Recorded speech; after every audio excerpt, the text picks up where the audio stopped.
So let me start this video by letting you know that this topic may rub some people the wrong way. There's a tremendous amount of history, tradition, past practice, and I would even say pride associated with worship. It's often used as one of those things that differentiates one brand of church from another, or that thing that is used to market a church to attract new members. For a huge portion of churches, the Sunday morning worship service is the central activity of the church. So when we start talking about worship, it's easy to get emotional, to get defensive. On top of that, I'm going to share with you in the next few short minutes what I spent months and years thinking about, challenging my own traditions and preconceived ideas on what this whole worship thing was all about. So I want to encourage you to do the best you can to just listen. Try not to get too emotional or defensive. I'll share a few thoughts and then leave it with you to think about. So with that somewhat ominous introduction, let's jump in. The word worship appears in the Bible 188 times, 114 in the Old Testament and 74 in the New Testament. If you drive down the street past almost any church, one of the things you'll see listed on their sign is the starting time for their worship service.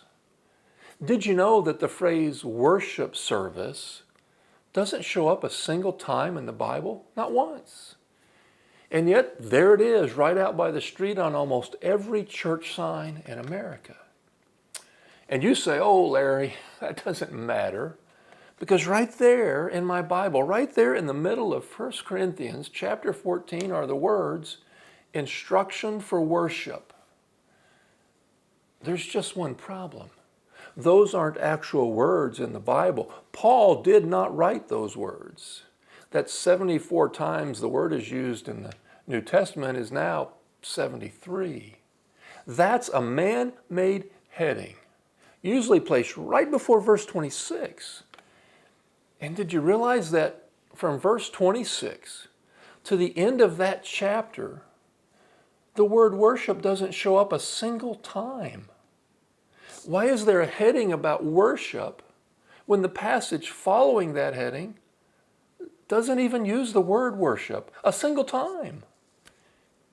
And you respond by saying, nice try. But the word worship does show up in 1 Corinthians chapter 14. As a matter of fact, it shows up right before that heading in verse 25. Yes, it does. So let's examine that verse a little. That verse says that if certain things happen when the church is assembled together, then an outsider, an unbeliever who might be there, will have the secrets of his heart revealed, and he will fall on his face and worship God. So there's the word worship. Interestingly enough, the believers that are gathered in this account are not described as worshiping. It's the outsider that is described as worshiping. And it doesn't say that he will join the others in worship or that he too will start to worship. It says he'll be moved, apparently as an individual, and fall on his face and worship God. Fall on his face and worship God. That's a pretty interesting description. Do an online search of the word worship in the Bible and then just start reading through those verses. You'll see consistently, what you'll see consistently is a person or occasionally a group of people showing God tremendous reverence. Many times it describes them as bowing down, kneeling, or actually laying flat out on the ground to show their reverence, their humility and submission before the majesty and greatness of God. And that is what worship is, consistently throughout the entire Bible. An attitude and the resulting behavior to show God that we are in awe of Him, that we are overcome with His greatness, that we bow to Him in submission. Satan didn't want Jesus to sing some songs or offer a prayer or preach a sermon, worship service stuff, when he says to Jesus in Matthew 4:9, all these I will give to you if you will bow down and worship me. What was Satan looking for? He was looking for Jesus to kneel before him, acknowledge his power, and submit to him. And Satan called that worship. Because throughout the Bible, that's what worship is. From Genesis to Revelation, that's what worship is.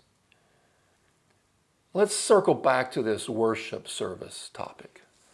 When we come together for a typical worship service, we sing some songs, read some scripture or listen to a sermon, spend a few minutes in prayer, take up a collection of money so we can pay for the building and the staff and a few other things. And most churches also serve the Lord's Supper on some frequency. And because we did those things, we say we worshiped God. And we may very well have, but we just as easily may have not. You know, many people choose a church because they like the singing at a particular church, or that they do or that they do not use musical instruments with their singing. Or they like the preacher, the way he delivers his sermon, how positive and inspirational he is. Or they like the aesthetics of the auditorium or sanctuary. It puts them in the right frame of mind. Or they like the separate worship service they have for the kids. What in any of that is about bowing down before God, showing reverence and submitting to him? Sounds more like we're choosing things that we like, bowing to our own preferences and desires, submitting to our personal taste. Could it be that we're actually worshiping ourselves instead of worshiping God? I'm not telling you you shouldn't get together with others and sing or pray or listen to a sermon. There are clear biblical instructions that we should assemble together. What I am saying is that we shouldn't put the mindset and the act of worship in a box. We shouldn't limit it to something that we only do when we get together with others in a church building. I actually wonder if we haven't spent time in worship of God individually during our week on our own, if God is really being worshiped on Sunday. Are we just following our traditions, doing what we've always done because it feels okay, following our own comforts and preferences, rather than actually showing reverence and submission to God? Should we worship God? We must. We must.